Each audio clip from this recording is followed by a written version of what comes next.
Hello everyone, मैं हूं doctor Ruchika and welcome to creating balance. Regular exercise करने के बहुत से फायदे होते हैं जिनके बारे में हम सबको पता है।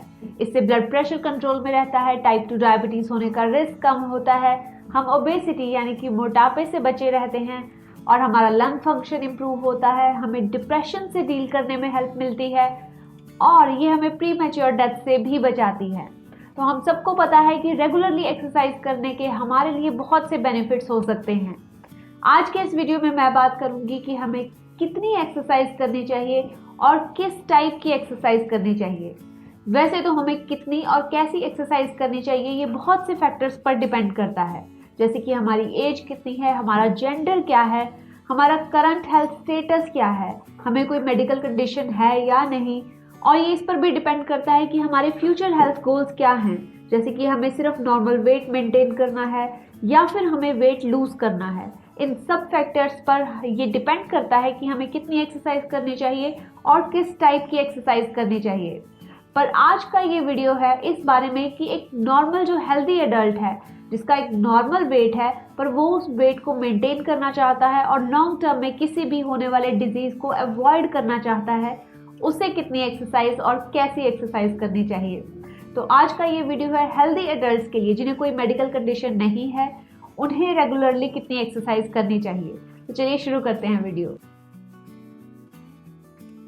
United states department of health and human services के मुताबिक एक हेल्दी एडल्ट को 150 to 300 minutes of moderate physical activity per week जरूर करनी चाहिए या फिर 75 to 150 minutes of vigorous intensity aerobic activity की जा सकती है। एरोबिक एक्टिविटीज में brisk walking, jogging, swimming, cycling, climbing, dancing, ये सारी एक्टिविटीज इंक्लूड होती हैं।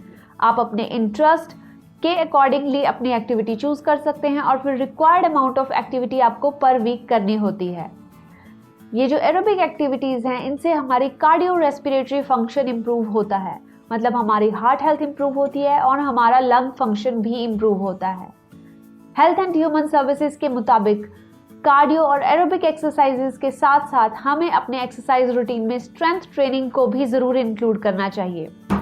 हेल्थ एंड ह्यूमन सर्विसेज के मुताबिक हमें हफ्ते में एटलीस्ट 2 दिन स्ट्रेंथ ट्रेनिंग जरूर करनी चाहिए। अब जैसे जैसे हमारी एज बढ़ती है तो हमारा मसल मास रिड्यूस होने लगता है, जिससे बहुत सी प्रॉब्लम्स हो जाती हैं। इवन हमारी बोन डेंसिटी पर भी इसका फर्क पड़ता है। इसलिए ये बहुत ज़रूरी है कि हम अपने एक्सरसाइज रूटीन में कार्डियो के साथ साथ एरोबिक एक्टिविटी के साथ साथ स्ट्रेंथ ट्रेनिंग को भी इंक्लूड करें। स्ट्रेंथ ट्रेनिंग के लिए हम खुद का बॉडी वेट यूज़ कर सकते हैं, एक्सटर्नल वेट्स यूज़ कर सकते हैं या फिर हम रेजिस्टेंस एक्सरसाइजेज भी कर सकते हैं।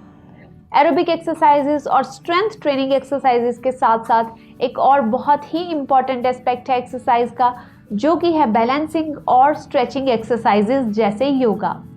इन एक्सरसाइजेज से हमारी बॉडी की फ्लेक्सिबिलिटी इंक्रीज होती है, तो ये स्पेशली इम्पॉर्टेंट है ओल्डर एडल्ट्स के लिए। जैसे जैसे एज बढ़ती है तो हमारी फ्लेक्सिबिलिटी कम होने लगती है, इसलिए जैसे जैसे एज बढ़ती है तो योगा को अपने एक्सरसाइज रूटीन में शामिल करना बहुत इम्पॉर्टेंट है। इससे हमारी स्टेबिलिटी बनी रहती है और ये भी देखा गया है कि ओल्डर एडल्ट्स जिन्होंने योगा को अपने एक्सरसाइज रूटीन में शामिल किया था उनमें फ्रैक्चर के चांसेस भी कम हो जाते हैं। ओल्डर एडल्ट्स को योगा के साथ साथ एरोबिक और स्ट्रेंथ ट्रेनिंग एक्सरसाइजेस को भी अपने एक्सरसाइज रूटीन में शामिल रखना चाहिए अपनी कैपेसिटी के अकॉर्डिंगली। इसके अलावा जो 6 to 17 ईयर्स के बच्चे हैं उन्हें भी moderate to vigorous physical activity ज़रूर करनी चाहिए, दिन में कम से कम 60 मिनट तक। इस फिजिकल एक्टिविटी के लिए वो कोई भी आउटडोर गेम को यूज़ कर सकते हैं, जैसे कि स्विमिंग, रनिंग या फिर बास्केटबॉल, वॉलीबॉल, किसी भी तरह की आउटडोर गेम से वो फिजिकल एक्टिविटी को कर सकते हैं, जिससे कि रिपीटेडली लॉन्ग मसल्स का यूज़ हो और उनकी ब्रीदिंग रेट और उनकी हार्ट रेट इंक्रीज हो। पहले ये रेकमेंड किया जाता था कि आपको कंटिन्यूअसली एटलीस्ट 10 मिनट तक एक्सरसाइज करनी है ताकि वो एक्सरसाइज आपके वीकली गोल में काउंट हो सके।